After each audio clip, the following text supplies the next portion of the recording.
ನಮಸ್ಕಾರ, ನಮ್ಮ ಅಡಿಗೆ ಚಾನೆಲ್ಗೆ ಸ್ವಾಗತ. ಇವತ್ತಿನ ವಿಶೇಷ ಇನ್ಸ್ಟೆಂಟ್ ಸಾರಿನ ಪುಡಿ ಅಥವಾ ಹುಳಿ ಪುಡಿ. ಆಮೇಲೆ ಇಡ್ಲಿ ಮತ್ತೆ ದೋಸೆಗೆಲ್ಲ ಸಾಂಬಾರ್ ಮಾಡ್ತೀವಲ್ಲ ಹೋಟೆಲ್ ಸ್ಟೈಲ್ನಲ್ಲಿ, ಅದಕ್ಕೆ ಕೂಡ ಈ ಪುಡಿನ ಉಪಯೋಗ ಮಾಡ್ಬೋದು. ತುಂಬಾನೇ ಸುಲಭ. ಕೇವಲ 3 ಪದಾರ್ಥಗಳನ್ನ ಉಪಯೋಗ ಮಾಡಿ ಈ ರೆಸಿಪಿನ ಮಾಡ್ತಾ ಇದ್ದೀನಿ. ಪ್ರಯತ್ನ ಮಾಡಿ ನೋಡಿ. ಇಷ್ಟ ಆದ್ರೆ ನನ್ನ ಚಾನೆಲ್ನ ಲೈಕ್, ಶೇರ್ ಮತ್ತೆ ಸಬ್ಸ್ಕ್ರೈಬ್ ಮಾಡೋದನ್ನ ಮರಿಬೇಡಿ. ಮತ್ತು ಬೆಲ್ ಐಕನ್ ಪ್ರೆಸ್ ಮಾಡಿ, ತುಂಬಾನೇ ಮುಖ್ಯ. ಇದರಿಂದ ನನ್ನ ಹೊಸ ವಿಡಿಯೋ ರಿಲೀಸ್ ಆದ್ರೆ ನಿಮ್ಗೆ ನೋಟಿಫಿಕೇಶನ್ ಬರುತ್ತೆ. ಈಗ ಇನ್ಸ್ಟೆಂಟ್ ಸಾರಿನ ಪುಡಿನ ಯಾವ ರೀತಿ ಮಾಡೋದು ಅಂತ ನೋಡೋಣ. ಬಾಣ್ಲೆ ಇಟ್ಕೊಂಡಿದೀನಿ. ಮೊದಲೇ ಹೇಳ್ದಂಗೆ ಕೇವಲ 3 ಪದಾರ್ಥಗಳನ್ನಷ್ಟೇ ಉಪಯೋಗ ಮಾಡ್ತಾ ಇದ್ದೀನಿ. ಸ್ವಲ್ಪ ಎಣ್ಣೆ, 50 ಗ್ರಾಮ್ಸ್ ಅಷ್ಟು ಧನಿಯಾ ಅಥವಾ ಕೊತ್ತಂಬರಿ ಬೀಜ, 25 ಗ್ರಾಮ್ಸ್ ಅಷ್ಟು ಜೀರಿಗೆ. ಈಗ 2 ಪದಾರ್ಥಗಳನ್ನ ಚೆನ್ನಾಗಿ ಬಿಸಿ ಮಾಡ್ಕೋಬೇಕು. ಸಣ್ಣ ಉರಿಯಲ್ಲಿ ಇಟ್ಕೊಂಡು ಸುಮಾರು 1-2 ರಿಂದ 3 ನಿಮಿಷ ಚೆನ್ನಾಗಿ ಹುರ್ಕೋಬೇಕಾಗುತ್ತೆ. ಸುವಾಸನೆ ಬರಬೇಕು. ಸ್ವಲ್ಪ ಮಟ್ಟಕ್ಕಷ್ಟು ಕೆಂಪಾದ್ರೆ ಸಾಕು. ತುಂಬಾನೇ ಜಾಸ್ತಿ ಹುರ್ಕೊಳಕ್ ಹೋಗ್ಬೇಡಿ, ಫ್ಲೇವರ್ ಕಡಿಮೆ ಆಗೋಗುತ್ತೆ. ಈಗ ಕೊತ್ತಂಬರಿ ಬೀಜ ಮತ್ತು ಜೀರಿಗೆನ ಹುರಿದಿದ್ದಾಗಿದೆ. ಮೊದಲೇ ಹೇಳ್ದಂಗೆ ಸಣ್ಣ ಉರಿಯಲ್ಲಿ ಸುಮಾರು 1-2 ರಿಂದ 3 ನಿಮಿಷ ಹುರ್ಕೊಂಡಿದ್ದೆ. ಬೇರೆ ಪ್ಲೇಟಲ್ಲಿ ಹಾಕೊಳ್ತಾ ಇದ್ದೀನಿ.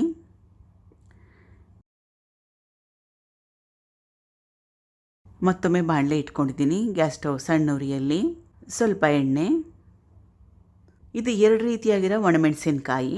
ಗುಂಟೂರು ಒಣಮೆಣಸಿನಕಾಯಿ 50 ಗ್ರಾಮ್ಸ್ ಅಷ್ಟು ಖಾರಕ್ಕೋಸ್ಕರ, ಬ್ಯಾಡಗಿ ಒಣಮೆಣಸಿನಕಾಯಿ 50 ಗ್ರಾಮ್ಸ್ ಅಷ್ಟು ಬಣ್ಣಕ್ಕೋಸ್ಕರ. ಟೋಟಲ್ ಆಗಿ ಸುಮಾರು 100 ಗ್ರಾಮ್ಸ್ ಅಷ್ಟು ಒಣಮೆಣಸಿನಕಾಯಿನ ಉಪಯೋಗ ಮಾಡ್ತಾ ಇದ್ದೀನಿ. ಇದನ್ನು ಕೂಡ ಸಣ್ಣ ಉರಿಯಲ್ಲಿ ಇಟ್ಕೊಂಡು ಒಣಮೆಣಸಿನಕಾಯಿ ಸ್ವಲ್ಪ ಮಟ್ಟಕ್ಕಷ್ಟು ಕ್ರಿಸ್ಪಿ ಆಗಬೇಕು, ಗರ್ಗರಿ ಆಗಬೇಕು, ಅಲ್ಲಿವರೆಗೂ ಹುರ್ಕೋಬೇಕು. ಆಗಾಗ ಕೈ ಆಡಿಸ್ತಾನೆ ಇರಿ. ಸುಮಾರು 1-2 ರಿಂದ 3 ನಿಮಿಷ ಸಾಕಾಗುತ್ತೆ. ಈಗ ಒಣಮೆಣಸಿನಕಾಯಿನ ಕೂಡ ಹುರಿದಿದ್ದಾಗಿದೆ.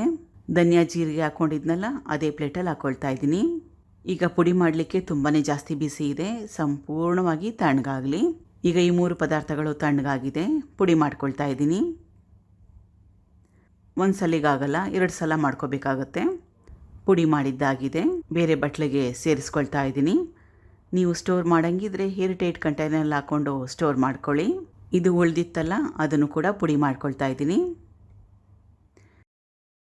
ಇದನ್ನು ಸಾರಿಗೆ ಅಥವಾ ಹುಳಿಗೆ ಉಪಯೋಗ ಮಾಡಂಗಿದ್ರೆ ಯಾವ ರೀತಿಯಾಗಿ ಉಪಯೋಗ ಮಾಡಬೇಕು ಅಂತ ತೋರಿಸ್ತಾ ಇದ್ದೀನಿ. 2 ಚಮಚದಷ್ಟು ಖಾರದ ಪುಡಿ ಅಥವಾ ಸಾರಿನ ಪುಡಿ ಈಗ ಮಾಡ್ಕೊಂಡಿದ್ನಲ್ಲ ಅದೇ. ಇದು ಹಸಿ ತೆಂಗಿನ ತುರಿ ಸುಮಾರು 4 ರಿಂದ 5 ಚಮಚದಷ್ಟು. ನಿಮಗೆ ಸಾರು ತುಂಬಾನೇ ಜಾಸ್ತಿ ಗಟ್ಟಿಯಾಗಿ ಬರ್ಬೇಕನ್ನಂಗಿದ್ರೆ ಇದ್ರ ಜೊತೆಗೆ 1-2 ಈರುಳ್ಳಿನ ಹುರಿದು ಹಾಕಿ ಕೂಡ ರುಬ್ಕೋಬಹುದು. ಅಥವಾ ಈರುಳ್ಳಿಗೆ ಬದಲಾಗಿ ಮನೆಯಲ್ಲಿ ಹುರಿಗಡಲೆ ಇದ್ರೆ ಅದನ್ನು ಕೂಡ ಸೇರಿಸ್ಕೊಂಡು ರುಬ್ಕೊಳ್ಳೋದ್ರಿಂದ ಸಾರು ಗಟ್ಟಿ ಬರುತ್ತೆ. ಕಡಲೆ ಹಿಟ್ಟನ್ನು ಕೂಡ ಉಪಯೋಗ ಮಾಡ್ಬೋದು. ಅರ್ಧ ಕಪ್ ಅಷ್ಟು ನೀರನ್ನ ಸೇರಿಸ್ಕೊಳ್ತಾ ಇದ್ದೀನಿ. ನಾನು ಈರುಳ್ಳಿ ಆಗಲಿ ಹುರಿಗಡ್ಲೆನಾಗಲಿ ಉಪಯೋಗ ಮಾಡ್ತಾ ಇಲ್ಲ. ಕೇವಲ ಹಸಿ ತೆಂಗಿನ ತುರಿನಷ್ಟೇ ಉಪಯೋಗ ಮಾಡ್ತಾ ಇದ್ದೀನಿ. ರುಬ್ಬಿದ್ದಾಗಿದೆ.